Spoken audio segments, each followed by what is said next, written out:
रवि ने जब पीछे मुड़कर देखा तो एक भूतिया आकृति उसकी टॉर्च की रोशनी में प्रकट हुई।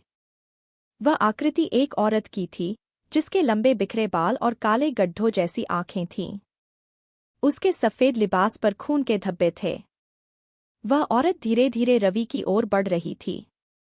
रवि के पैर जैसे जम गए हों। लेकिन उसने हिम्मत करके पूछा, तुम कौन हो? और मेरी बहन कहाँ है? वह औरत ठंडी आवाज में बोली, तुम्हारी बहन।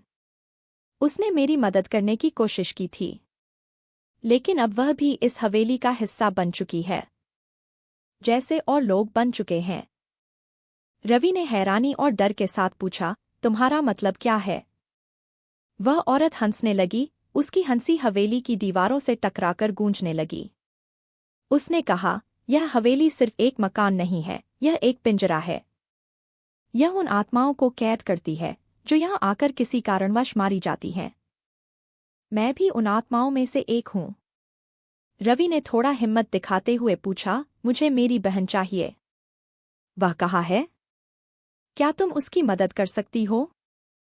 भूतिया औरत ने अपनी उंगली से तहखाने की गहराई में एक अंधेरी सुरंग की ओर इशारा किया। उसने कहा, वह वहाँ है। लेकिन अगर तुम उसे बचाना चाहते हो तो तुम्हें इस हवेली का शाप तोड़ना होगा। रवि ने पूछा, यह शाप कैसे टूटेगा? उस औरत ने कहा, इस हवेली का मालिक, जिसे सब जमींदार साहब कहते थे, वह एक निर्दयी इंसान था। उसने यहाँ अपने लालच के कारण कई मासूम लोगों की हत्या की थी। उनकी आत्माओं ने उसे श्राप दिया और तब से यह हवेली इस श्राप का अड्डा बन गई। हवेली तभी मुक्त होगी जब उसके सारे पापों का प्रायश्चित होगा। रवि ने दृढ़ता से कहा, मैं कुछ भी करूंगा, लेकिन अपनी बहन को वापस लेकर जाऊंगा।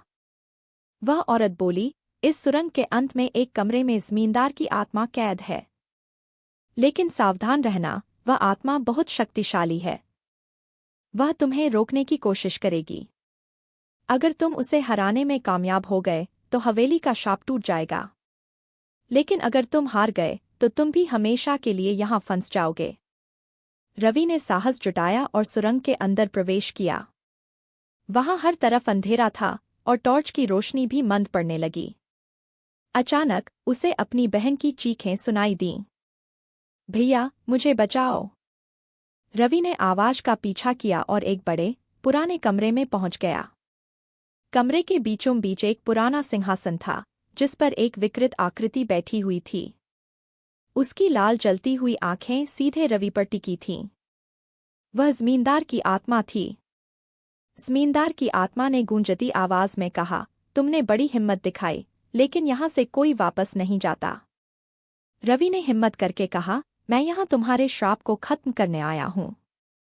आत्मा हंसी और बोली, श्राप खत्म करने के लिए तुम्हें अपनी बहन को छोड़कर जाना होगा, क्योंकि यह हवेली किसी को आसानी से नहीं जाने देती। रवि ने चाकू निकाला और आत्मा की ओर लपका। लेकिन आत्मा ने हवा में हाथ घुमाया और पूरा कमरा घूमने लगा। दीवारों से हाथ निकलने लगे जो रवि को पकड़ने की कोशिश कर रहे थे।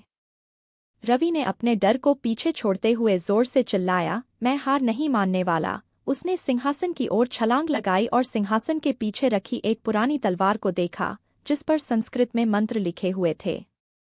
औरत की आवाज गूंजी, वही तलवार जमींदार की आत्मा को खत्म कर सकती है। रवि ने तलवार उठाई और आत्मा पर वार किया। आत्मा ने एक जोरदार चीख मारी और पूरे कमरे में आग की लपटें फैल गईं। चीखों के साथ जमींदार की आत्मा गायब हो गई। जैसे ही आत्मा गायब हुई, कमरा शांत हो गया। रवि ने अपनी बहन को कोने में बेहोश पड़ा देखा। उसने दौड़कर उसे उठाया और बाहर की ओर भागा।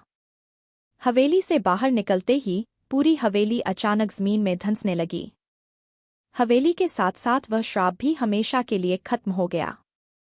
गांव वाले कहते हैं कि उस रात के बाद कभी किसी ने उस जगह पर खौफनाक चीखें नहीं सुनी। रवि और उसकी बहन ने एक नई जिंदगी शुरू की, लेकिन रवि के मन में हमेशा यह सवाल रहता था, क्या वाकई सब खत्म हो गया या हवेली का राज अभी भी कहीं छिपा हुआ है।